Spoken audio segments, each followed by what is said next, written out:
शिव सैनिकों के जरिए एमएनएस प्रमुख राज ठाकरे की हत्या की साजिश रची गई थी। मुंबई के चंद गुंडों को सुपारी दी गई थी। राज के 2005 के मालवड़ दौरे के वक्त उन्हें रास्ते से हटाने का प्लान था। यह सोचा गया था कि हत्या का शक शिवसेना से अलग हो चुके नारायण राणे पर जाएगा और शिवसेना की बजाय नारायण राणे शक के घेरे में आ जाएंगे।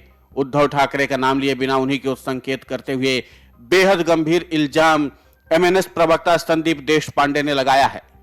संदीप देशपांडे ने कहा कि केंद्रीय मंत्री नारायण राणे उस वक्त शिवसेना से अलग हो चुके थे। उनके रहते शिवसेना में से किसी के पास मालवड़ जाने की हिम्मत नहीं थी।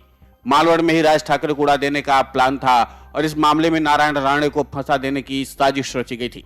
यह साजिश क्यों रची गई थी, इसके जवाब में संदीप देशपांडे कहते हैं कि अपनी पार्टी में राज ठाकरे एक बड़े कंपटीटर थे, प्रतिस्पर्धी के तौर पर चुभ रहे थे और कांटे को हटाने की नीच राजनीति खेली जा रही थी। संदीप देशपांडे ने कहा कि जिस वक्त 1988 में राज ठाकरे भारतीय विद्यार्थी सेना शिवसेना की छात्र इकाई चला रहे थे, उद्धव ठाकरे बस फोटोग्राफी किया करते थे, एड एजेंसी चला रहे थे। 1995 में राज ठाकरे ने 80 सभाएं की, 3 महीने तक लगातार राज्यसभा करते रहे।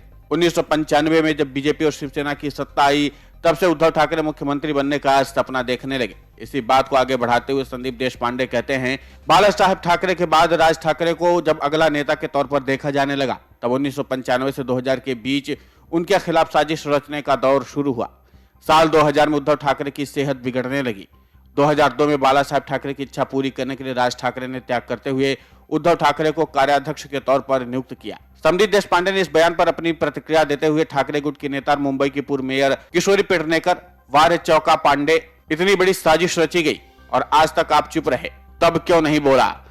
उस दौरे पर राज साहब के साथ मैं भी गई थी। राजापुर तक जाकर के वो दौरा अचानक खत्म कर दिया गया था। अगर उस दौरे में इतना बड़ा कांड होने वाला था तो तुरंत इस बारे में सबको इत्तला देनी चाहिए थी। लेकिन संदीप देशपांडे ने इस तरह का आरोप लगा करके महाराष्ट्र की राजनीति में नया सियासी बवंडर खड़ा कर दिया है। आपको बता दें कि इन दिनों महाराष्ट्र की राजनीति का पारा पूरी तरह से हाई चल रहा है और खासकर उद्धव ठाकरे के खिलाफ एक से बढ़कर एक गंभीर आरोप लग रहे हैं। ऐसे में माना जा रहा है कि अगर इस तरह का आरोप उद्धव ठाकरे पर लगाया गया तो उनकी छवि जनता के बीच में थोड़ी नकारात्मक हो जाएगी, क्योंकि जहां एक तरफ संदीप देशपांडे ने हत्या का आरोप लगा करके उद्धव ठाकरे को घेरने का प्रयास किया, तो वही राज्य के मुख्यमंत्री एकनाथ शिंदे ने उद्धव ठाकरे पर गंभीर आरोप लगाते हुए कहा उन्होंने महाराष्ट्र में बीजेपी को कमजोर करने के लिए देवेंद्र फडणवीस को जेल भेजने की साजिश रची थी और इस बात का मैं खुद गवाह भी हूं। जाहिर सी बात है, राज्य के बजट सत्र से ठीक पहले अगर विरोधियों की तरफ से इतना संगीन आरोप उद्धव ठाकरे पर लगाया जाएगा तो उद्धव ठाकरे का बैकफुट पर आना लाजमी है। ऐसे में देखना दिलचस्प होगा कैसे गंभीर आरोपों पर उद्धव ठाकरे की ओर से क्या जवाब दिया जाता है, क्योंकि अगर इस मामले पर उद्धव ठाकरे की तरफ से जवाब नहीं आया